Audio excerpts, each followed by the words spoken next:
Dieu nous a visités. Shalom bien-aimés, shalom frères et sœurs. Que la paix, la grâce et la communion du Saint-Esprit soient votre partage. Seigneur notre Père, Dieu Tout-Puissant, nous te rendons des actions de grâce. Nous bénissons ton nom pour ton amour, ta bonté et ta fidélité. Parce que tu es Dieu. Parce que tu es Seigneur. Que la gloire te revienne. Merci pour tout. Merci pour la grâce que tu nous accordes. Au nom de Jésus, notre Seigneur et Sauveur. Amen. Dieu se lever, Dieu nous a visités. Voici le temps nouveau. Chantons gloire à l'agneau. Nous recevons de Christ, c'est qui l'avait promis, le sang d'esprit là. Oh, le Saint-Esprit est là. Le Saint-Esprit est là. La mort a disparu. Oh, Dieu nous le salut. Alléluia. Et si tout le monde entier, oh, le grand jour s'est levé, les saints d'esprit est là. L'obscurité s'enfuit, la lumière a jailli, chasse le cœur troublé, toute crédulité, car Christ, le roi de rois, répand l'esprit de foi, le Saint-Esprit est là.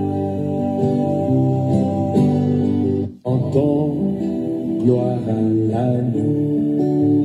Nous recevons de Christ, c'est qui l'avait promis, le sang d'esprit là. Oh, le Saint-Esprit est là. Le Saint-Esprit est là.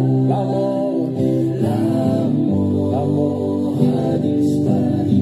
Oh, Dieu nous le salut. Alléluia. Et si tout le monde entier, oh, le grand jour s'est levé, les saints d'esprit est là. L'obscurité s'enfuit, la lumière a jailli, chasse le cœur troublé, toute crédulité, car Christ, le roi de rois, répand l'esprit de foi, le Saint-Esprit est là. Le Saint-Esprit est là. Oh, le Saint-Esprit est là. Et là, la mort a disparu. Ah, Dieu nous le salut. Alléluia. Et sur le monde entier, oh, le grand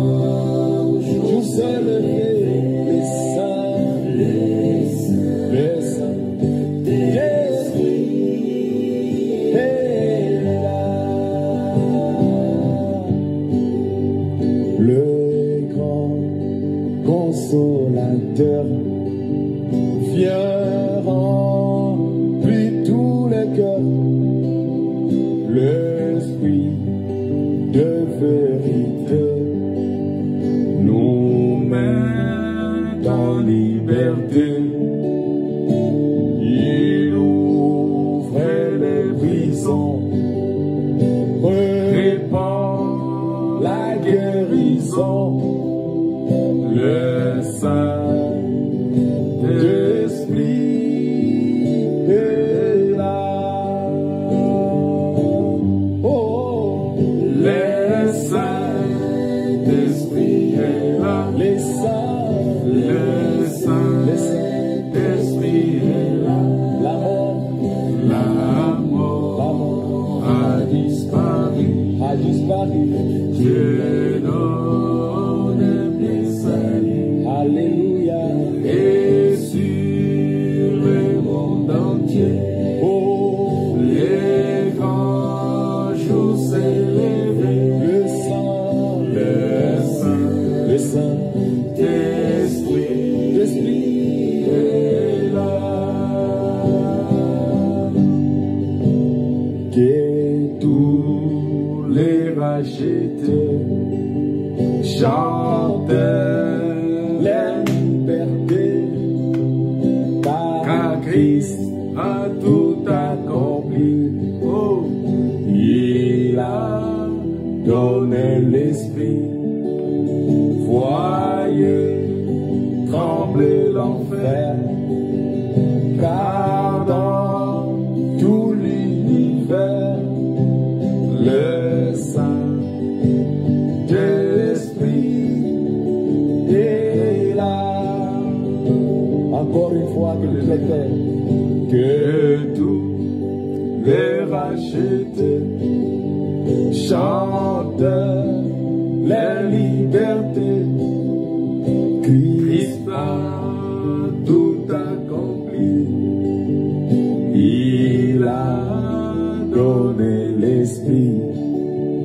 Voyez trembler l'enfer. Le diable tremble. Car dans tout l'univers, le Saint-Esprit est là. Oh, le Saint-Esprit est là. Alléluia. Oui, Saint-Esprit. Saint-Esprit de Dieu. Oui. Quand tu es là, la mort disparaît. L'incrédulité disparaît. Alléluia. Sur le monde entier, oh, les grands jours célébrés, le Saint-Esprit est là. Shalom bien-aimés, shalom frères et sœurs. Que la paix, la grâce et la communion du Saint-Esprit soient le partage de tout un chacun et que Dieu vous bénisse de partout où vous nous suivez. Que la grâce de Dieu vous soit accordée en Jésus-Christ. C'est une grâce d'être participant de la nature divine. C'est une grâce d'être enfant de Dieu parce que c'est pour ça que Jésus est venu mourir sur la croix pour nous. Parce que Jésus est venu mourir à la croix pour que nous puissions recevoir le Saint-Esprit. Voyez, et c'est ça le but pour lequel Jésus est venu. La mort de Christ, c'est pour que toi, tu puisses recevoir le Saint-Esprit. Et quand le Saint-Esprit vient à toi, tu deviens participant de la nature divine. C'est-à-dire, tu deviens un avec Dieu. Tu retournes comme c'était au commencement. Comme Dieu a dit, faisons l'homme à notre image et selon notre ressemblance. C'est-à-dire, tu deviens véritablement l'image de Dieu et la ressemblance de Dieu. En ce moment-là, c'est Dieu qui va vivre en toi, c'est la grâce de Dieu. C'est-à-dire, quand tu marches, les gens vont voir Dieu en toi. Quand tu te promènes, quand tu sors de chez toi, quand tu es chez toi à la maison, les gens voient Christ en toi. Partout où tu es, c'est Dieu qu'on voit. en toi. Ça ne sera pas toi-même parce que, et en ce moment-là, c'est là où tu vas dire, ce n'est plus moi qui vis, mais c'est Christ qui vit en moi. Vous voyez, en ce moment-là, Christ va vivre véritablement en toi et tu vas être un enfant de Dieu. Voilà pourquoi il est important, bien-aimé, de s'assurer réellement qu'on a reçu le Saint-Esprit. Et regardez l'apôtre Paul, il arrive quelque part, il pose la question, avez-vous reçu le Saint-Esprit quand vous avez cru? Parce que le but de la foi, c'est de recevoir le Saint-Esprit. Vous voyez, ça dit qu'on croit en Dieu. Pourquoi? Je crois en Dieu pour recevoir le Saint-Esprit. C'est dans Acte 19, verset 2. Dans Acte 19, verset 2, l'apôtre Paul pose la question et de manière claire. Il dit, avez-vous reçu le Saint-Esprit quand vous avez cru? Donc nous comprenons par ce texte que quand quelqu'un croit, il reçoit le Saint-Esprit. Voilà pourquoi j'aime beaucoup ces cantiques ici. Le Saint-Esprit est là. Le Saint-Esprit, c'est-à-dire la vie d'un enfant de Dieu doit dégager le Saint-Esprit. C'est-à-dire que même quand tu parles, on doit voir le Saint-Esprit, on doit entendre. C'est lui qui nous enseigne. Le Saint-Esprit, c'est lui qui nous enseigne la parole. Le Saint-Esprit, c'est lui qui nous enseigne la grâce de Dieu. Voilà pourquoi il est important pour nous, lorsque nous recevons le Saint-Esprit, c'est pour que le Saint-Esprit puisse manifester Dieu, pour que le Saint-Esprit puisse nous enseigner Dieu, c'est-à-dire former Christ en nous. Voilà pourquoi nous sommes appelés épouses parole. Vous voyez? Est-ce que tu as reçu le Saint-Esprit quand tu as cru? Avez-vous reçu le Saint-Esprit? Sinon, Christ serait venu en vain. Sinon, Christ serait mort en vain. Parce que la mort de Christ, c'est pour ouvrir le ciel sur nous, pour que nous puissions recevoir le Saint-Esprit. Alors, nous continuons toujours avec notre enseignement sur l'aveugle de Bethsaïda. Donc, j'aimerais, c'est pourquoi j'ai mis ce sujet, il y a un sujet, une phrase que j'ai mis quelque part, un mot que j'ai mis là-bas. Je veux parler de la souffrance, c'est-à-dire que vous allez voir que cet état de cette nature, cet état dans lequel se trouvait cet aveugle, c'est un état de souffrance. Parce que quelqu'un qui est aveugle, c'est quelqu'un qui souffre. C'est quelqu'un qui ne voit pas. Vous voyez? C'est quelqu'un qui ne voit pas. C'est quelqu'un qui souffre. C'est-à-dire que quand tu es aveugle, tu souffres. Quelque chose peut être là, juste à côté de toi, mais pour que tu le prennes, tu vas t'entonner longtemps. Et cet entonnement-là, c'est une souffrance. Un aveugle peut se heurter facilement. Un aveugle, on peut lui mettre quelque chose dans la main, même si c'est quelque chose que lui n'aime pas.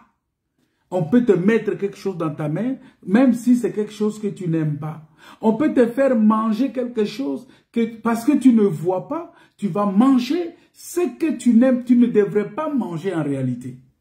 Voilà pourquoi les aveugles aujourd'hui, ils mangent des choses qu'ils ne devraient pas en réalité manger. C'est-à-dire qu'on leur donne la parole qu'ils ne devraient pas écouter, qu'ils ne devraient pas manger cette parole-là. Mais le pain qu'ils mangent aujourd'hui, peut-être qu'ils ne pouvaient pas manger ce pain-là. Mais puisqu'ils sont aveugles, ils mangent sans tenir compte, sans se rendre compte, parce qu'ils savent que... Pour eux, ils sont aveugles, ils ne peuvent pas voir si c'est déjà avarié, s'il y a des moisissures sur ce pain. Non, ils ne peuvent pas voir. On prend le pain, même si c'est un pain qui a fait, je ne sais pas, 21 jours, on prend ce pain-là, on lui donne, il va prendre, il va manger parce qu'il est un aveugle.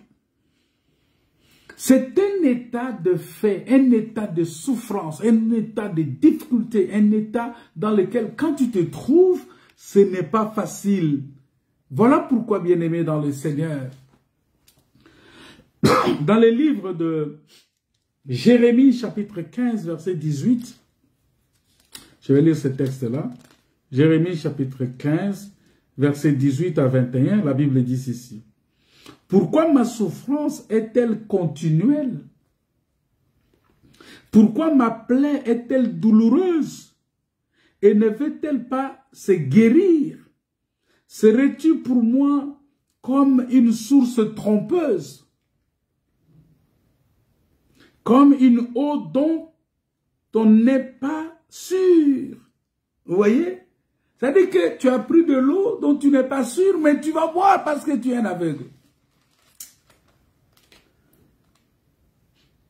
C'est pourquoi, ainsi parle l'Éternel, si tu te rattaches à moi, voyez, je te répondrai et tu te tiendras devant moi.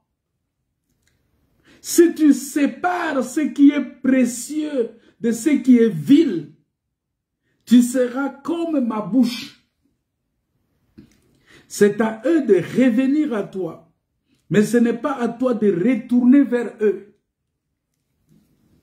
Je te rendrai pour ce peuple comme une forte muraille d'airain. Ils te feront la guerre, mais ils ne te vaincront pas.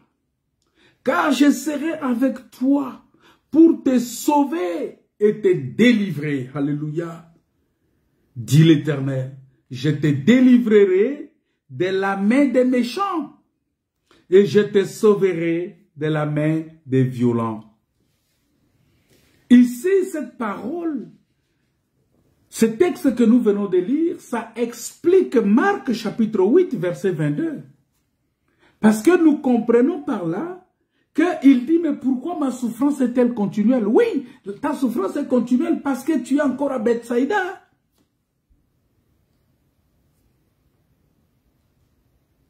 Ta plaie est toujours douloureuse parce que tu es encore à Bethsaïda. Parce que si vous lisez bien, il dit, si tu sépares ce qui est précieux de ce qui est vil, tu seras comme ma bouche. C'est-à-dire qu'il faut que tu arrives à séparer. Mais pour séparer, il faut que Dieu te prenne par la main. C'est pourquoi il a dit, je te délivrerai de la main des méchants. C'est-à-dire que Dieu, il vient pour nous délivrer de la main des méchants. Pour nous sortir de ce pays-là, de ce village-là. Pour nous sortir de ces milieux toxiques. Pour nous sortir de Bethsaïda. Parce que Bethsaïda, c'est un lieu de souffrance. C'est un lieu de malédiction. Dieu a dit, malheur à toi Bethsaïda, malheur à toi Chorazin. Malheur à toi Bethsaïda, malheur à toi Chorazine. Parce que Bethsaïda a refusé Christ. A rejeté la parole. Tout celui qui rejette la parole, il est sous la malédiction. Et tout celui qui rejette la parole, il est un aveugle, il ne peut pas voir. Et si tu vis là où on a rejeté la parole, toi aussi tu es un aveugle. Alors il fallait que la lumière vienne pour sortir cet homme-là. Il n'y a que la lumière qui peut venir terminer la souffrance, parce que lorsque la lumière vient, la lumière va chasser les ténèbres, c'est-à-dire l'aveuglement. Et en ce moment-là, tu vas voir distinctement, tu ne seras plus dans la souffrance parce que tu as reçu la lumière. Pourquoi la souffrance? Bien-aimés dans le Seigneur, parce que si nous regardons la parole de Dieu de Genèse jusqu'à l'Apocalypse, du fait que nous allons comprendre que la souffrance est véritablement le lot de tous les hommes. Et qu'aucun être humain n'en est épargné. Aucun. Aucun être humain n'en est épargné. Voilà pourquoi je vais vous dire quelque chose, que la souffrance, c'est pour tout le monde. Parce que dans le livre de Job, chapitre 4, attends, je vais regarder ça. Job, chapitre 4, le verset 7. La Bible dit ceci. Il dit, cherche dans ton souvenir quel est l'innocent qui a péri. Cherche dans ton souvenir quel est l'innocent qui a péri. Quels sont les justes qui ont été exterminés?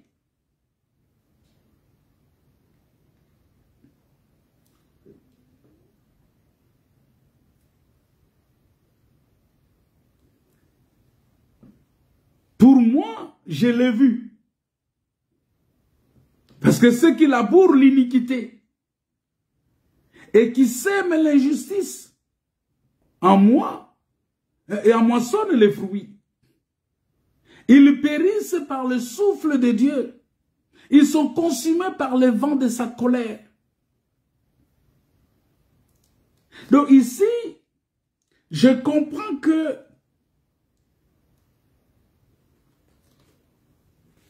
l'homme est né pour souffrir,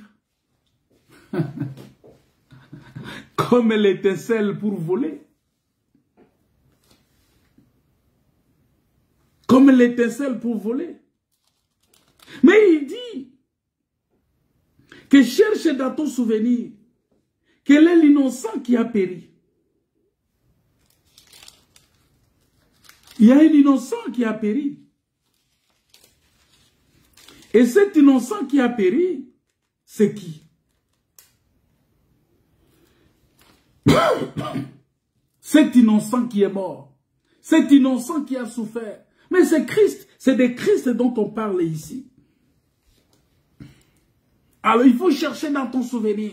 Est-ce que tu peux retrouver quelqu'un, un innocent qui a péri? Oui, il y a un innocent qui a péri. C'est Jésus de Nazareth, parce que Jésus, on a cherché tous les motifs possibles pour le mettre à mort. On n'a pas trouvé jusqu'à ce que Pilate est venu se laver les mains. Il a dit, bon, je lave mes mains parce que je ne trouve aucune preuve de culpabilité. Il n'y a aucun indice de culpabilité. C'est un innocent. Mais un innocent qui souffre. C'est ce que la Bible nous dit dans Hébreu, que lui, il a appris l'obéissance par la souffrance. C'est ainsi que dans les livres des psaumes, vous allez voir que nous allons rencontrer de nombreuses prières qui sont, par exemple, des lamentations et des cris au sein de l'affliction, parce que tu sens que les gens sont dans une sorte d'affliction, les gens sont dans une souffrance. Vous lisez par exemple le psaume 88, parce que je pouvais...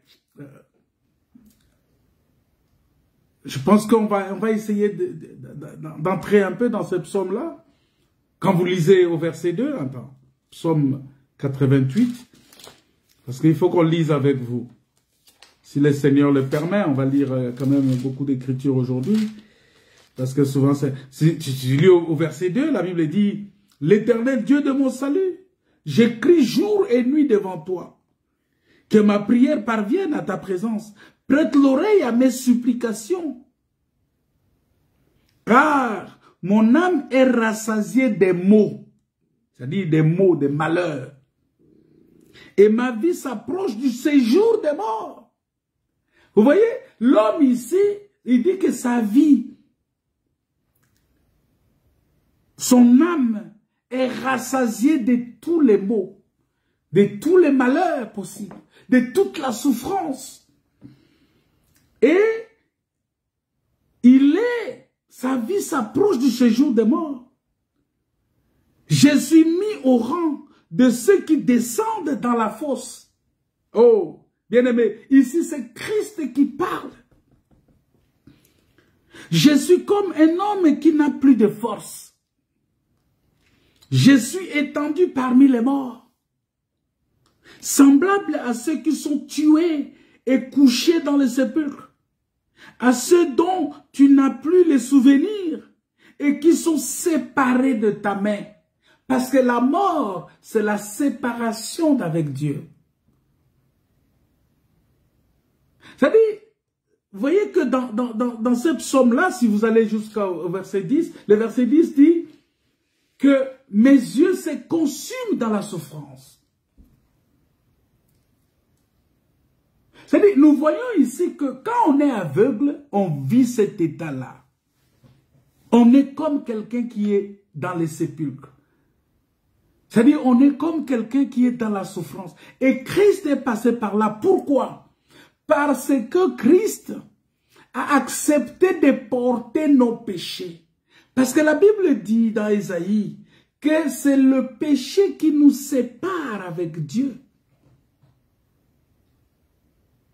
Ce sont vos péchés qui vous séparent de Dieu. C'est ce que la Bible dit. Donc, ce sont nos péchés qui font que nous puissions nous séparer, être séparés de Dieu.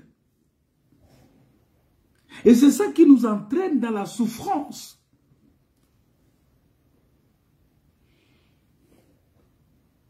Je ne pourrais pas peut-être aller dans ces psaumes verset par verset parce qu'il y a beaucoup de choses à voir. Non. Mais j'aimerais peut-être toucher un peu le sujet de la souffrance. Peut-être parler un peu de son origine, de ses causes, mais ce qu'elle peut produire en nous. Mais après, comment être victorieux dans la souffrance? Parce qu'on ne peut pas rester longtemps dans la souffrance. Voilà pourquoi Job, il a traversé le moment de la souffrance. C'est comme je vous ai expliqué que c'est la vallée de l'ombre de la mort quand on est aveugle. Quand on est aveugle, on traverse la vallée de l'ombre de la mort. C'est-à-dire, on passe par les cavernes de brigands. Là où il y a les brigands. On peut facilement tomber entre les mains des brigands qui vont nous infliger les coups parce que quand on descend, on quitte Jérusalem, on descend. C'est-à-dire à Jéricho, c'est-à-dire qu'on quitte le haut, on descend vers le bas, c'est-à-dire qu'on a accepté volontairement de se séparer de Dieu. Et la conséquence est qu'on va tomber entre les mains des brigands qui vont nous rouer de coups. Et il est vrai que, bien aimé, la souffrance est un sujet qui est très très vaste. Peut-être que nous n'arriverons peut-être pas à bien comprendre. Nous n'arriverons toujours pas à comprendre. Voilà pourquoi il y a trop de pourquoi. Trop de pourquoi en matière de souffrance. Dans Jérémie qu'on a lu, on dit « Pourquoi ma souffrance est-elle » Parce que c'est un sujet vaste. Dans Psaume 88, le verset 15, tu vas voir qu'on dit « Pourquoi l'Éternel repousse-tu mon âme? Pourquoi me caches-tu ta face ?» Pourquoi? Pourquoi? Pourquoi? Pourquoi? Parce que dans cet état-là, on est seulement rempli de questionnements. On est rempli de questionnements. On se pose beaucoup de questions. On se dit, mais qu'est-ce que nous sommes devenus? Trop de pourquoi. Et vous allez voir que la personne qui pose beaucoup de pourquoi ici, hein, au verset 2 de Psaume 88, c'est quelqu'un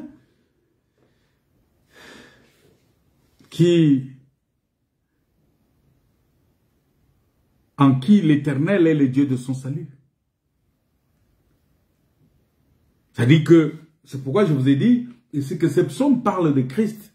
Cette situation-là, ça parle de Christ. C'est pourquoi je vous dis que cet état, parce que Jésus sur la croix était devenu aveugle. Parce que l'aveuglement, c'est aussi la mort. Mais pourquoi il est passé par là? Parce qu'il a porté nos péchés. Lui, il n'a pas péché. Mais il a porté nos péchés. Et en portant nos péchés, la malédiction tombe sur lui. Les châtiments qui nous donnent la paix tombent sur lui. Il porte ces châtiments-là. Il ressent cela dans la chair. Son âme devient triste parce que l'épée traverse son âme. Et la sueur de ses fronts se transforme en grumeaux de sang. Oh, quelle douleur! Bien-aimés, nous savons, quelqu'un va se dire, mais écoute, j'ai pris le Seigneur. Je suis tout le temps à l'église, je jeûne. Je sers Dieu. Il y a même des gens qui vont plus loin en disant, mais je donne quand même mes offrandes. Mais pourquoi ça ne marche pas? Je donne mes offrandes, je fais des choses, mais pourquoi ça ne marche pas?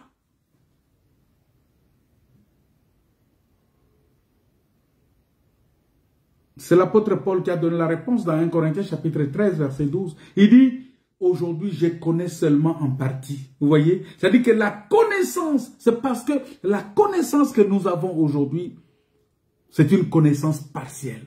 On a la connaissance en partie. Mais il viendra un temps où nous allons le connaître complètement, totalement. Et en le connaissant totalement, en ce moment-là, nous rentrerons dans la gloire de Dieu. Nous serons dans la gloire du Seigneur. Parce que ce que le Seigneur ne nous révèle pas, ne cherchons pas à le comprendre. Parce qu'il est dit dans la parole de Dieu que les choses cachées sont à l'Éternel, notre Dieu. Les choses révélées sont à nous et à nos enfants. C'est ce qui est dit dans Deutéronome chapitre 29, verset 29. Voilà pourquoi, bien-aimés, ce qu'on comprend, c'est ce qui nous est enseigné. Voilà pourquoi un enfant de Dieu qui sait, c'est pourquoi la Bible dit la vie éternelle, c'est qu'ils te connaissent. C'est-à-dire que pour connaître Dieu, il faut recevoir les enseignements. Quand tu n'as pas encore l'enseignement, tu ne connais pas, tu ne comprends pas. Tu ne connais pas et tu ne comprends pas. En ce moment-là, quels que soient les questionnements que tu vas avoir, quels que soient les tonnes de pourquoi que tu vas avoir, ces pourquoi-là vont rester comme ça, sans réponse. Ces pourquoi-là vont rester sans réponse. Parce que la Bible dit, les choses cachées sont à l'Éternel. Ce qui est révélé, c'est à nous. C'est ça, Deutéronome 29, verset 29.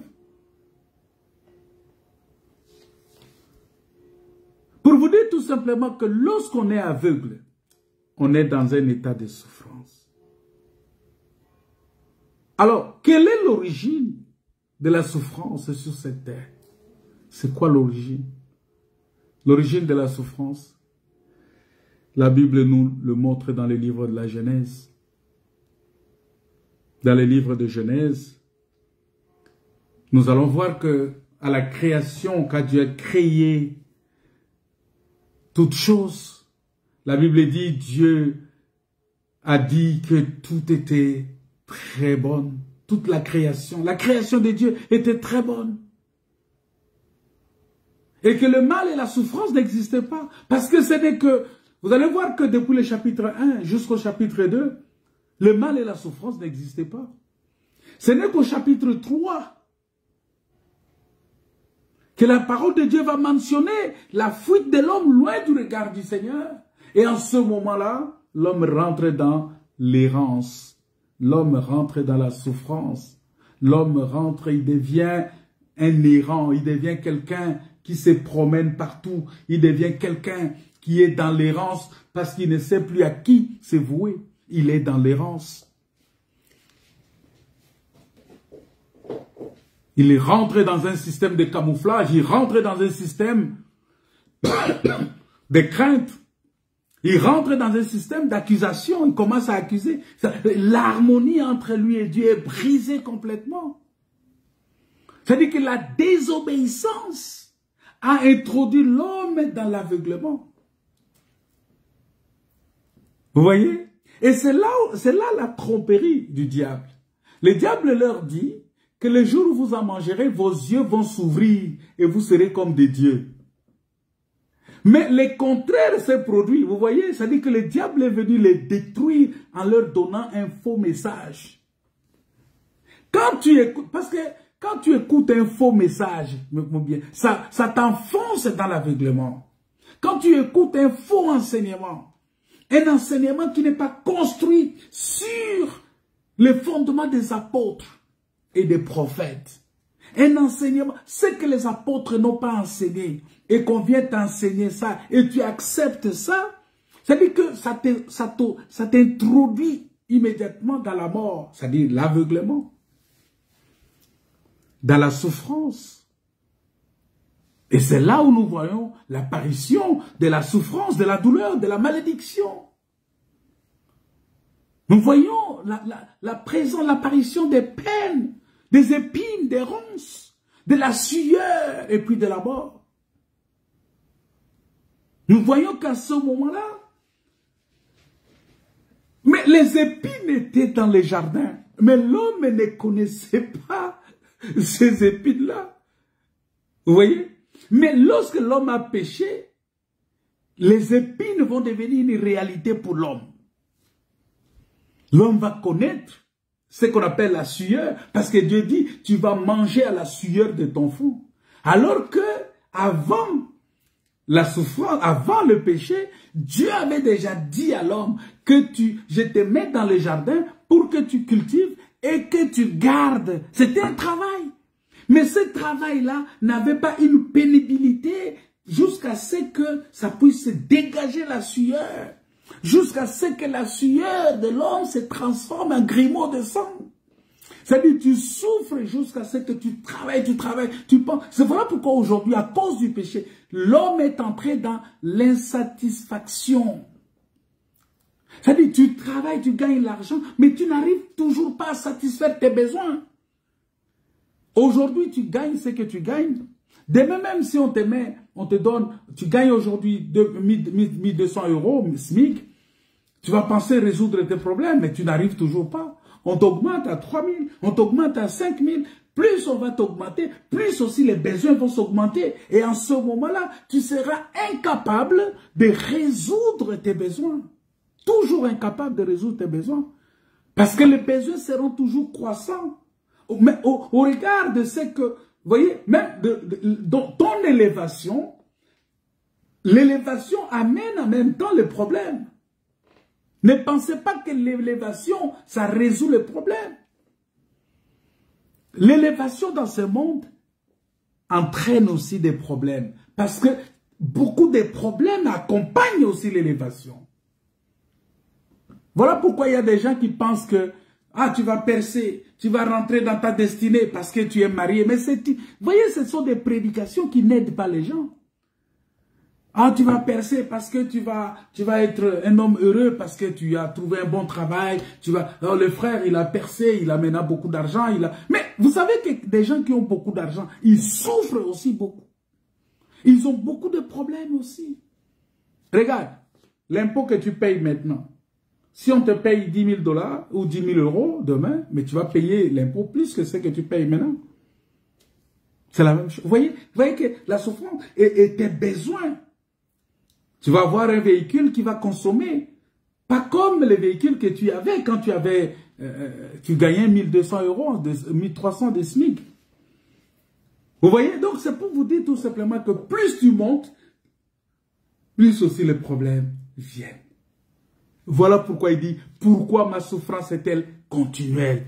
Parce que la souffrance va s'arrêter lorsque l'homme va quitter la terre. C'est-à-dire, l'homme va retourner dans l'originalité comme Dieu l'avait créé à son image et à sa ressemblance.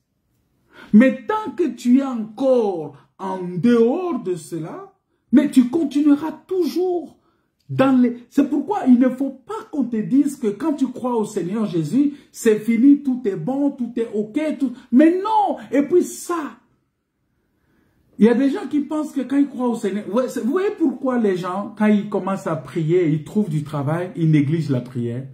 Tout simplement parce qu'on lui avait montré que tu viens prier pour trouver du travail. Et s'il trouve déjà ce dont il avait besoin, mais il ne va plus prier. S'il trouve déjà le mariage, il ne va plus prier. Il oublie que même dans le mariage, la Bible dit que le mariage aussi, tu vas avoir de persécutions dans la chair.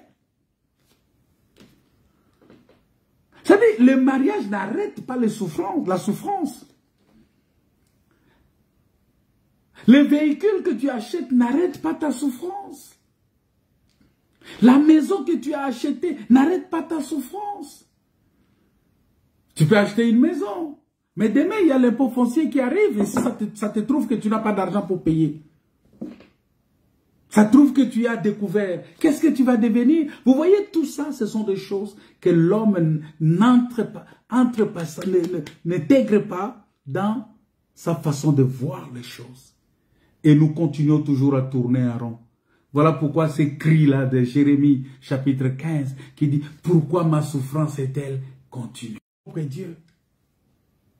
Seigneur, il est important pour nous. Il est important pour nous de comprendre ces choses.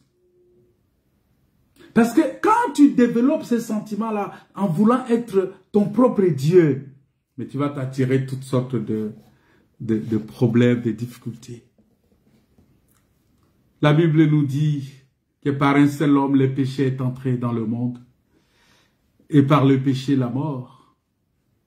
Et qu'ainsi, la mort s'est étendue sur tous les hommes parce que tous ont péché. Ça, c'est Romains, chapitre 5, verset 12, qui nous dit ça. Parce que par la désobéissance à la parole de Dieu,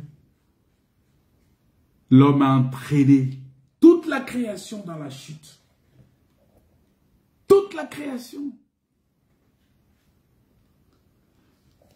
Voilà pourquoi nous vivons aujourd'hui dans un monde déchu, complètement déchu, où règne le péché, avec pour conséquence la souffrance, où règne l'arbitraire, où le mal est aujourd'hui bonifié, le mal est aujourd'hui, les gens sont en train d'applaudir le mal même.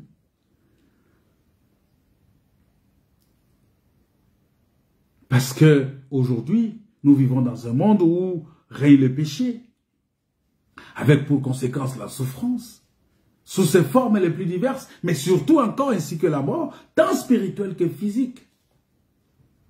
Un monde où Satan, le menteur, Satan, le menteur, le meurtrier, est devenu le prince de ce monde. C'est nous, c'est le péché que nous avons commis qui a fait de Satan le prince de ce monde. C'est nous qui lui avons donné de devenir le prince de ce monde. C'est le péché que nous avons commis. Et pourtant Dieu avait averti Adam en disant, sachez que le jour où vous en mangerez, vous mangerez le fruit de l'arbre des connaissances du bien et du mal, vous mourrez. Dieu avait dit ça. Dieu avait bien... Voilà pourquoi, bien aimé, ne négligeons pas la parole de Dieu. Quand Dieu parle, il ne faut pas dire, oh non, ça c'était pour Adam, ce n'est pas pour nous, ça ne nous concerne pas. Quand Dieu parle, il s'adresse à tous ses enfants. Il s'adresse à toi, il s'adresse à moi. Il faut éviter, bien aimé, le choix volontaire de désobéir à Dieu. Parce que quelqu'un est un enfant de Dieu, ce n'est plus lui qui vit, c'est Christ qui vit en toi. Et si c'est Christ qui vit en toi, laisse Christ vivre en toi. Parce que lorsqu'on lève l'option du choix volontaire de désobéir à Dieu, cela entraîne aussi des conséquences terribles et même éternelles sur toute la création, sur tous ceux qui ne reviennent pas à Dieu. Parce que les conséquences éternelles, c'est quoi? C'est la mort éternelle, c'est la mort spirituelle. C'est-à-dire que tu y vas dans le feu éternel. Tu es séparé complètement de Dieu. C'est ça la souffrance. Parce que voilà pourquoi aujourd'hui, nous disons que sous l'effet du jugement, l'effet du jugement de Dieu, parce que Dieu est descendu dans les jardins, il a jugé l'homme. La mort agit dans notre vie aujourd'hui par la souffrance. Dieu a dit, tu mangeras la sueur de ton front. C'est le jugement de Dieu. La femme, tu vas accoucher avec douleur. J'augmenterai les douleurs d'enfantement. Et l'homme, nous voyons que tu ne peux plus, on ne peut plus échapper à la souffrance, ni à la mort. On ne peut plus. Parce que, après le péché, quand l'homme a péché, bien aimé, une vie sans souffrance a été enlevée à l'homme. Une vie sans souffrance a été enlevée à l'homme. Voilà pourquoi quand tu viens à Christ, ne viens pas avec l'intention que je viens pour que ma souffrance, parce que ma souffrance va finir. Non. Mais viens pour que tu puisses devenir participant de la nature divine. En ce moment-là, tu vas dire comme Paul que j'achève la souffrance de Christ dans mon corps. C'est-à-dire que tout ce que tu vas traverser comme situation aussi difficile, tu garderas toujours en tête que mon Rédempteur est vivant et il se relèvera les derniers. Tu seras maintenant comme Job. Cet homme-là, ce fils-là en qui Dieu a mis toute son affection, a mis toute sa confiance. Et Dieu a dit, est-ce que tu vois moi? Il faut qu'à un certain moment, le Seigneur commence, le Seigneur se glorifie de toi. Que le Seigneur dise, mais véritablement, cet homme est un enfant de Dieu.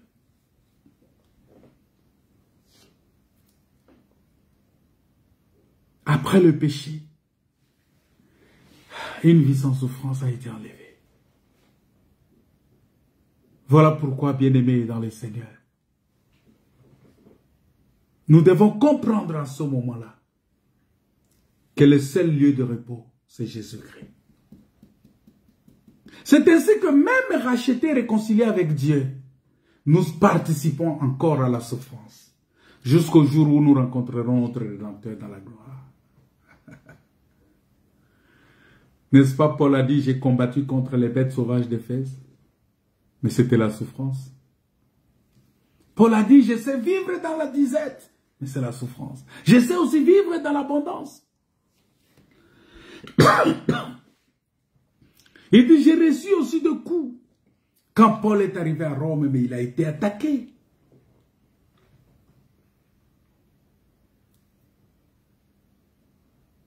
Un jour, ils étaient là, et un prophète a pris, le prophète, je pense à Gabus, il a pris la ceinture, il s'est ligoté, il s'est lié avec ça, et il a prophétisé en disant, l'homme à qui appartient cette ceinture, il sera lié à Jérusalem. C'est-à-dire, il prophétise déjà sur la souffrance que Paul va avoir à Jérusalem.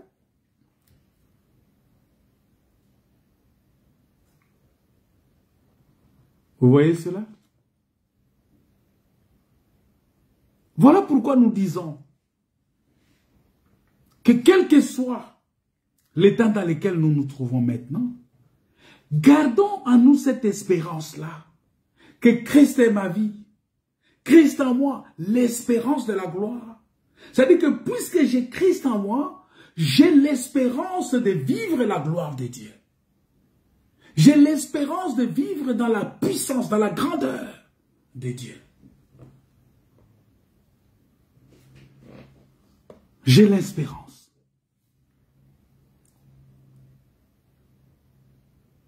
L'espérance de la gloire. L'espérance de la résurrection. L'espérance de la guérison, de la délivrance, de la restauration. Nous devons avoir cette espérance-là. Voilà pourquoi, bien-aimés, nous devons faire très attention. Parce que, avant de parler des diverses causes de la souffrance, qui est justement les lots ou la situation de tous les hommes, nous devrions peut-être savoir que la souffrance peut être, au point de vue spirituel, une arme aussi à deux tranchants. C'est un couteau à deux tranchants. La souffrance. Parce que tout dépend de la manière dont nous réagissons face à la souffrance. Tu peux avoir la souffrance, mais le livre d'Ecclésiaste nous dit... Attends, je vais chercher ce texte-là. Ecclésiaste chapitre 7. La Bible dit, voilà, c'est ça, verset 14. Ecclésiaste chapitre 7, verset 14. Au jour du bonheur, sois heureux. Au jour du malheur, réfléchis. Dieu a fait l'un comme l'autre, afin que l'homme ne découvre en rien ce qui sera après lui. Parce que, après ici, il y aura soit le bonheur, il y aura soit le malheur. Le malheur, c'est lorsqu'on est séparé de Dieu, on va dans le feu éternel.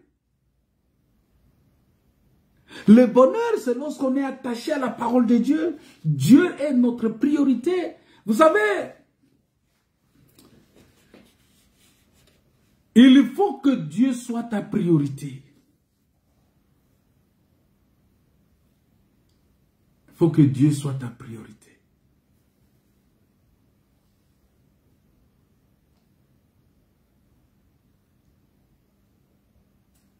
Il faut que Dieu soit ta priorité, mon frère, ma soeur. Il faut que Dieu soit au centre de tout ce que nous faisons. Il faut que Dieu soit au centre de tout. Il dit, car Dieu a fait l'un comme l'autre. Il dit, au jour du malheur, réfléchis. Au jour du bonheur, sois heureux. C'est-à-dire, le Seigneur est en train de présenter déjà. Parce qu'il dit clairement, il dit que, en fait, que l'homme ne découvre en rien ce qui sera après lui. C'est-à-dire, après toi, après la vie sur cette terre. Sache qu'il y aura un jour de bonheur et un jour de malheur. Il y aura 2 jours. Le jour, parce que ce jour-là, c'est le jour éternel. Ça ne sera pas un jour avec un soir et un matin. Ça sera un jour éternel parce que Jésus-Christ, c'est lui le jour du Seigneur. Et le jour du Seigneur sera le jour du malheur ou le jour de bonheur. Voilà pourquoi un enfant de Dieu doit comprendre cela. Le jour du malheur, c'est parce que tu as accepté, tu as fait le choix délibérément, tu as fait le choix délibérément, librement, d'aller en enfer, en refusant d'obéir à la parole de Dieu, en refusant de donner ta vie à Jésus, en refusant de marcher comme Jésus nous demande, en refusant de suivre les enseignements des apôtres. Tu fais ton choix. Parce qu'aujourd'hui, non, mais tu fais ton choix. Librement. Il y a des gens qui font déjà leur choix. Il fait ce choix-là parce que à la fin, il ne faut pas être étonné quand tu vas te retrouver dans le malheur. C'est-à-dire, voilà pourquoi maintenant, lorsque nous traversons ces 2 situations, ces 2 circonstances, ces 2 temps-là, maintenant, pendant que nous sommes vivants, la Bible dit qu'au jour du bonheur, réjouis-toi, sois heureux. Mais au jour du malheur, réfléchis. C'est-à-dire, réfléchir comment? Réfléchir que, c'est-à-dire que le malheur que je ressens maintenant, mais après la mort, ça va être comment? Ça va être pire que ce que je ressens maintenant. Mais est-ce qu'il faut aller dans ce malheur-là? Voilà pourquoi la personne qui a réfléchi, c'était Lazare, le pauvre Lazare. Quand vous lisez le parabole de l'homme riche et de Lazare, vous allez voir que le pauvre Lazare a réfléchi. Il a dit, bon, moi, j'ai réfléchi que autant donner ma vie à Dieu, recevoir la parole de Dieu, écouter, obéir à la parole de Dieu maintenant, pour que au jour du malheur, je ne sois pas là-bas, que je sois dans le jour du bonheur. Et c'est lui qui va être heureux. Mais l'homme riche qui pensait qu'il était dans le bonheur, il s'est retrouvé dans le malheur.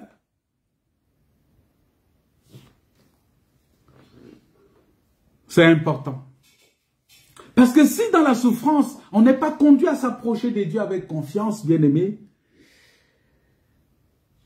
nous allons voir que la révolte, l'amertume et la colère rempliront notre cœur et nos pensées.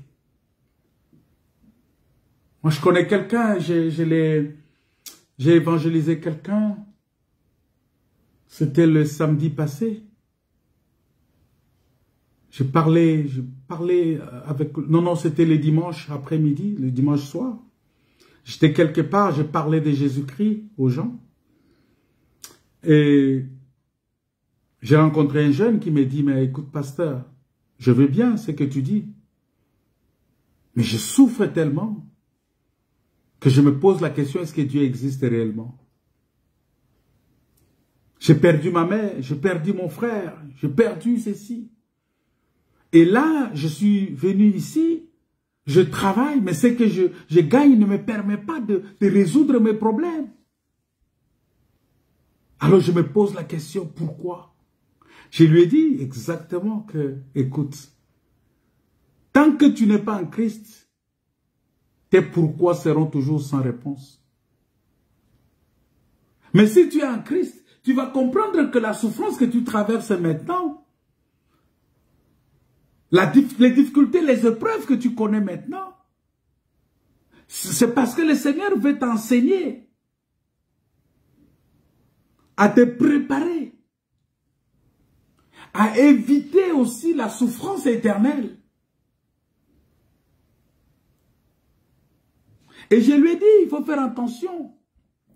Parce que si tu ne réfléchis pas, si tu ne t'approches pas de Dieu, avec foi, avec détermination, avec confiance, vous voyez maintenant la conséquence. Vous voyez, c'est-à-dire dans ton cœur, il n'y a que la révolte. Dans ton cœur, il n'y a que l'amertume. Dans ton cœur, il n'y a que la colère. Et toutes ces choses remplissent ton cœur et tes pensées. Et du coup, ça t'éloigne encore de Dieu. Voilà pourquoi, bien-aimés, nous devons apprendre comme Job à nous soumettre à Dieu dans l'épreuve. Non pas dans une résignation fataliste, mais nous devons absolument, dans une foi vivante, dans une foi, dans une conviction profonde, avec le désir de lui rester fidèle quoi qu'il arrive. Alléluia. Fidèle jusqu'à la mort. Fidèle jusqu'à la mort. Fidèle jusqu'à la mort. Je serai fidèle jusqu'à la mort. Quoi qu'il arrive, quoi qu'il en coûte, cette détermination-là doit nous caractériser, de rester fidèle à Dieu, dans une foi profonde, dans une conviction profonde, que quelle que soit la situation que nous traversons, nous décidons de lui rester fidèles. Parce que, regardez la réaction de Job après avoir tout perdu. Mais frère, tu n'as encore rien eu. Tu n'as encore rien vu dans ta vie. Regardez ce que Job a connu. Il a tout perdu. Mais regardez sa réaction. Il dit quoi? L'Éternel a donné, l'Éternel a ôté. Que le nom de l'Éternel soit béni. Cette déclaration-là, c'est une forte déclaration. C'est une forte déclaration. La déclaration de Job est une grande et forte déclaration. Il a tout perdu. Après avoir tout perdu, après avoir subi des situations jusqu'à dans sa peau. Il a perdu ses enfants, il a perdu ses biens, il a perdu même son corps. Sa teinture, là, il aimait. Les gens qui aiment trop nettoyer leur peau, là, tout ça, trop de gommage, tout ça. Le gommage ne suffisait même plus avec Job. Parce qu'il avait des ulcères partout, il avait des plaies partout sur son corps. On vient, ses amis viennent, il dit, oh écoutez, l'Éternel a donné, l'Éternel a ôté. Que le nom de l'Éternel soit béni. C'est dans Job chapitre 1, verset 21 que tu peux retrouver ça. C'est pas facile. C'est pas facile. C'est-à-dire, nous devons être armés de cette pensée-là. Que nous sommes enfants de Dieu. Et que nous devons lui rester fidèles. Nous devons rester attachés à la parole de Dieu. Parce que la souffrance, si ça t'enseigne, ça te transforme. Mais la souffrance, si tu ne comprends pas ça, ça va... Si tu perds la confiance en Dieu dans la souffrance, ça va envahir ton cœur par la révolte. par la colère, par l'amertume. Et ça va t'éloigner encore davantage de Dieu. Il faut faire attention. Nous devons faire extrêmement attention. Mais gloire soit rendue à Dieu pour cet aveugle. Dans l'état où il était, il fallait que le Seigneur vienne le prendre par la main. Parce qu'il déclare, venez à moi vous tous qui êtes fatigués et chargés. Je vous donnerai du repos. Le Seigneur aujourd'hui, il veut t'accorder du repos. Il veut t'accorder la paix. Parce que, quelles que soient les difficultés, quelle que soit la situation que tu traverses, mais si tu as la paix du cœur, la paix que le monde ne peut pas donner, parce que le monde est dans la tourmente. Le monde aujourd'hui n'a pas de paix à donner. Même les agences des Nations Unies, même les missions des Nations Unies, la DPKO ne peut pas donner la paix aux gens. On a organisé des missions des Nations Unies. Mais regarde, moi je parle, il y a beaucoup de pays où il y a des missions des Nations Unies pour le maintien de la paix. Mais regardez, dans ces pays, il y a toujours la guerre. La paix que le monde ne peut pas donner. La paix de Dieu. Si tu as cette paix-là, quelle que soit la situation que tu traverses, tu vas rendre gloire à Dieu. Et en cela, le Seigneur va te glorifier.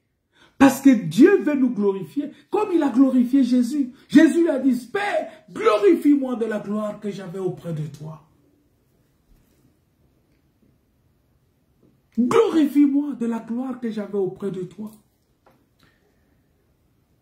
L'argent ne peut pas donner la paix. Regardez ceux qui ont beaucoup d'argent. Ils ont aussi des problèmes de sécurité. Regardez comment ils sont entourés par les gardes du corps. Regardez les stars dans ce monde. Ils ont des gardes du corps partout. Ils n'est pas libre. Les stars ne sont même pas libres. Les stars de ce monde ne sont pas libres. Les autorités de ce monde ne sont pas libres. Toi et moi, on peut se promener, tout ça, mais une autorité, on va lui mettre des gilets pare-balles. Lorsqu'il atterrit, par exemple, à Gaza aujourd'hui, ou à Jérusalem, ou à Tel Aviv, ou à Téhéran, mais il va être dans un gilet pare-balles. Il va chercher les bunkers. Pendant que d'autres sont là, ils se promènent. Parce que la paix que tu as eue, la paix que tu as reçue, le monde ne peut pas donner ça. Il n'y a que Christ qui peut donner cette paix-là. La paix de Dieu. La paix qui surpasse toute intelligence. La paix qui surpasse toute intelligence. Cette paix qui vient d'en haut. La paix du Seigneur. Qu'on appelle Shalom. Shalom.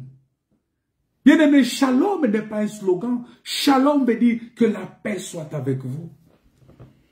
Quand je te dis Shalom, mon frère, ça dit que la paix soit avec toi. La paix que le monde ne peut pas donner. Alléluia. La paix que le monde ne peut pas donner. La paix de Dieu. Voilà pourquoi, bien-aimé, au jour du bonheur, sois heureux. Au jour du malheur, réfléchis. Parce qu'au jour du malheur, est-ce que ce malheur va te conduire à perdre la confiance en Dieu? Est-ce que c'est le jour du malheur? Ça va te conduire à t'éloigner de Dieu, à développer l'amertume, la colère, la révolte dans ton cœur? Ou bien, ça va t'enseigner à te préparer à la rencontre du Seigneur. Ça va t'enseigner à rectifier tes tirs, ta marche, ta façon de te conduire, afin que tu puisses rectifier cela. Bien-aimés dans le Seigneur, je répète encore, nous devons apprendre comme Job à nous soumettre à Dieu dans l'épreuve. Nous devons nous soumettre à Dieu. Nous devons rester obéissants à la parole de Dieu. Non pas dans une résignation fataliste, non. Non. Mais dans une foi vivante. Dans une conviction profonde. Avec le désir ardent de rester fidèle à Dieu. Quoi qu'il arrive. C'est très important. Parce que la souffrance peut toucher notre être tout entier. Ça peut toucher le corps. Ça peut toucher l'âme. Ça peut toucher l'esprit. Elle peut nous atteindre et se manifester en nous suite à diverses causes. Parce qu'il y a plusieurs causes de la souffrance. Parce que nous avons déjà vu que la souffrance est en général la conséquence du péché. Et le péché, c'est toute désobéissance à la loi divine. Hein, selon 1 Jean chapitre 3, verset 4. La souffrance, ça peut aussi être considéré comme le jugement de Dieu. Alléluia. Voilà pourquoi la Bible dit que le jugement commence là. La souffrance peut être aussi considérée comme un jugement de Dieu. C'est vrai que le péché peut produire toutes sortes de troubles. Des troubles ou toutes sortes de fruits. Toutes sortes des œuvres que la Bible appelle les œuvres de la chair.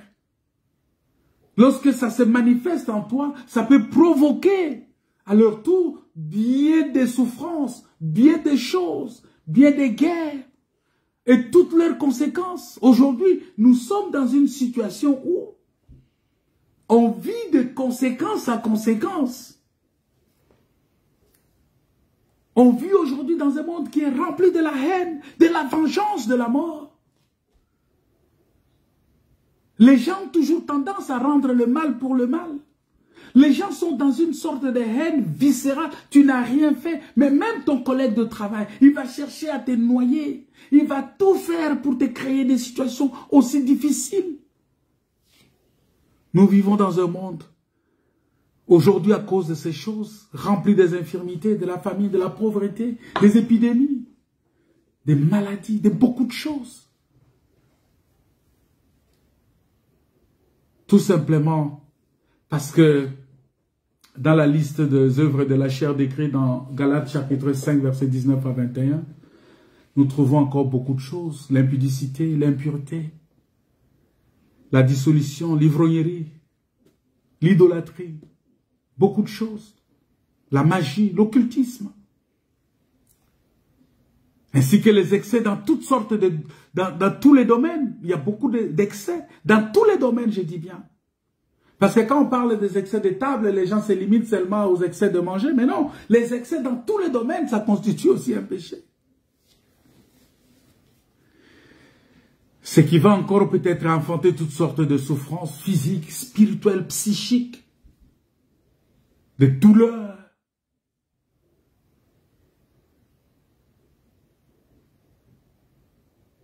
Bien-aimés,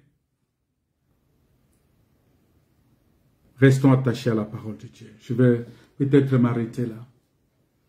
Parce que les conséquences du péché sont vraiment énormes, immenses et terribles, car le péché produit des semences de mort.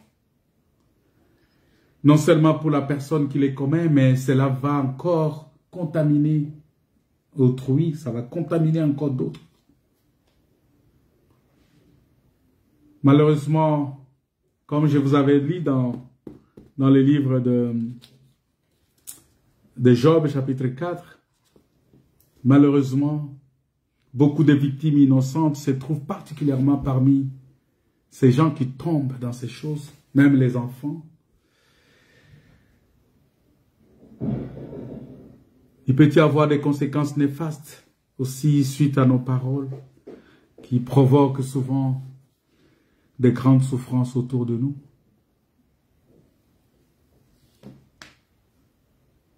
Voilà pourquoi nous devons faire très attention.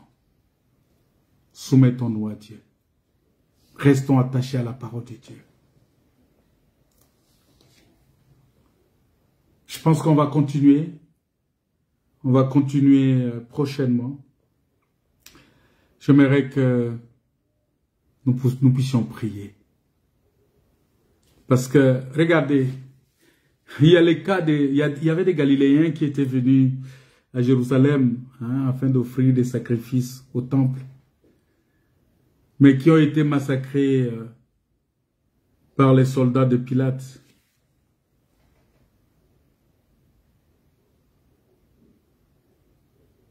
Lorsque la tour de Siloé est tombée et a tué 18 personnes, c'est dans Luc chapitre 13.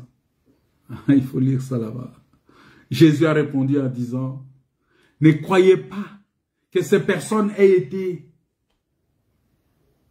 plus coupables que tous les autres habitants de la Galilée ou de Jérusalem. Non, je vous l'ai dit. Mais si vous ne vous repentez, vous périrez tous également. Ah, Jésus fait une forte déclaration. Parce que, bien aimé, les horreurs, les catastrophes sont des souffrances qui sont des avertissements, mais aussi des appels à la repentance. Aujourd'hui, tout ce que nous traversons, au lieu de nous embourber dans la haine, dans la colère, dans l'animosité, dans l'amertume, ça devrait nous conduire, ça devrait nous interpeller à la repentance. Afin que nous puissions mettre nos vies en règle avec Dieu. Et surtout en ces temps ici, où on a des bruits de guerre partout. La situation économique continue toujours à se dégrader. La situation sécuritaire continue à se dégrader. On commence ici, ça ne finit pas, on entame là-bas. Même les puissances de ce monde sont débordées par la situation qui arrive maintenant. Nous devons apprendre à mettre nos vies en règle avec Dieu. Parce qu'en ces temps d'horreur et de catastrophes que nous voyons, que nous attendons, des inondations partout, des éboulements partout, des catastrophes naturelles, des guerres, des bruits de guerre. Sachez que le Seigneur avertit le monde qui vit loin de Dieu et loin de sa parole. Dieu est en train de nous avertir. Et il appelle tout un chacun à se repentir. Mais qui va comprendre? La Bible dit que c'est lui qui lit, fasse attention.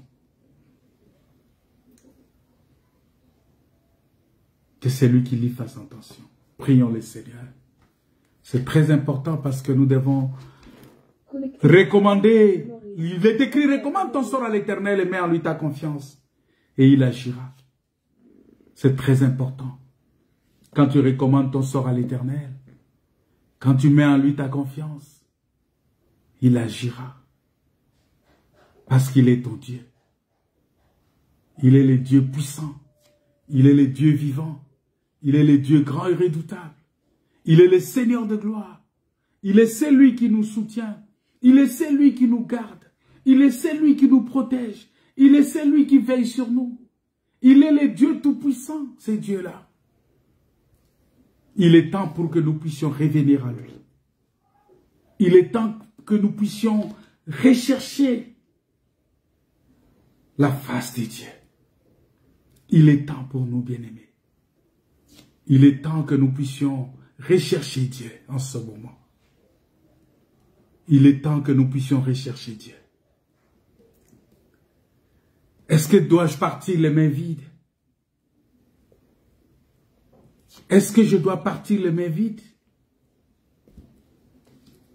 Non. Qu'est-ce que je vais présenter devant Dieu? Qu'est-ce que je vais présenter devant Dieu? Qu'est-ce que je vais présenter devant Dieu? Dois-je partir les mains vides? Alléluia. On va écouter ce chant. Alléluia. J'aimerais vraiment que tu pries le Seigneur. Que tu mettes ta vie en règle. Mais vide pour le séjour éternel. Et quitter ces lieux arides sans une âme pour le ciel. Oui, faut-il les mains vides rencontrer mon Sauveur? Alléluia. Oh Jésus. Pendant que de cœurs avides cherchent en vain le bonheur. Les cœurs avides cherchent en vain le bonheur. Bien-aimé, prie le Seigneur. Que le véritable bonheur se trouve en Jésus-Christ. Recommande ton sort à l'Éternel. Mets en lui ta confiance. C'est que mon cœur réclame. C'est un don pour mon sauveur. Lui faut-il que les mérites cher encore mon sauveur. Alléluia. Pendant que des cœurs avides cherchent en vain le bonheur. Pendant que les cœurs avides cherchent en vain le bonheur, je dois être attaché à Christ et je dois m'attacher à lui. Et commencer le chemin, je n'aurai plus qu'une envie, s'aimer par tout le bon craint. Bien-aimé, si tu dois recommencer tout, il faut avoir qu'une seule envie de s'aimer partout. S'aimer les grains, les bons grains. S'aimer la parole de Dieu autour de toi. Alléluia. Que la parole de Dieu remplisse nos cœurs. Que la pensée de l'éternité remplisse nos cœurs. Au nom de Jésus, je prie pour que le Seigneur puisse te libérer de toutes les mauvaises pensées et que tout ton cœur soit recommandé à ton Seigneur, à ton Dieu. Pour l'heure passe. Et passe au pendant qu'il en est temps, annoncer des dieux des grâces au cœur contrit repentant. Oui, faut-il les mérites, j'ai rencontré mon Alléluia. Pendant que des cœurs avides cherchent en vain le bonheur. Soyez bénis. Soyez bénis. Soyez bénis, mes frères et sœurs. Si vous avez été bénis par ce message, partagez-le dans vos groupes, partagez à tous vos amis, partagez à tout un chacun, parce que la solution de la vie aujourd'hui, c'est Jésus-Christ. Il n'y a que Jésus qui peut donner la solution. Il n'y a que Jésus. Parce que lorsque notre Christ apparaîtra, la souffrance s'arrêtera. Mais si tu n'es pas en Christ, bien-aimé, tu vas continuer toujours dans ce monde de souffrance. Et c'est très dangereux. Voilà pourquoi il est très important que tu donnes ta vie à Jésus. Et que la souffrance que nous connaissons maintenant soit un enseignement pour nous.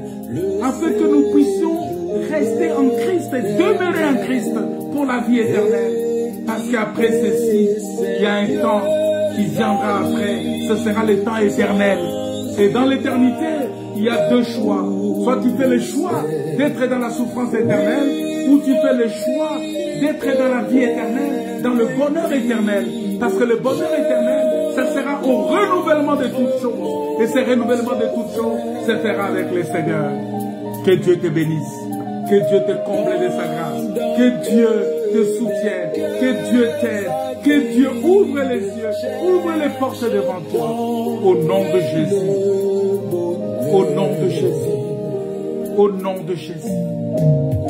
Jésus a sauvé mon âme de la mort. Je n'ai plus peur. Mais c'est que mon cœur réclame, c'est un don pour mon sauveur. Alléluia, Jésus a sauvé mon âme. Je n'ai plus peur de rien. Quoi qu'il arrive, ce que je réclame, c'est seulement le don pour mon sauveur. Que je devienne un don que j'offre mon corps comme un sacrifice vivant à Dieu. Alléluia. Que des cœurs avides cherchent le bonheur. Que Dieu vous bénisse. Vous pouvez publier ce message dans tous les réseaux que vous avez, sur TikTok, sur Instagram, sur Telegram, sur tout ce que vous avez comme réseaux sociaux. Vous pouvez partager ce message. C'est très important, ça peut sauver quelqu'un, ça peut aider quelqu'un à comprendre la vie, la grâce. Soyez bénis au nom de Jésus, notre Seigneur, notre Sauveur. Amen. On se retrouve vendredi à la même heure, à 18h30, pour continuer ce message ici. Que Dieu vous soit favorable. Que Dieu vous comble de sa grâce. Au nom de Jésus. Amen.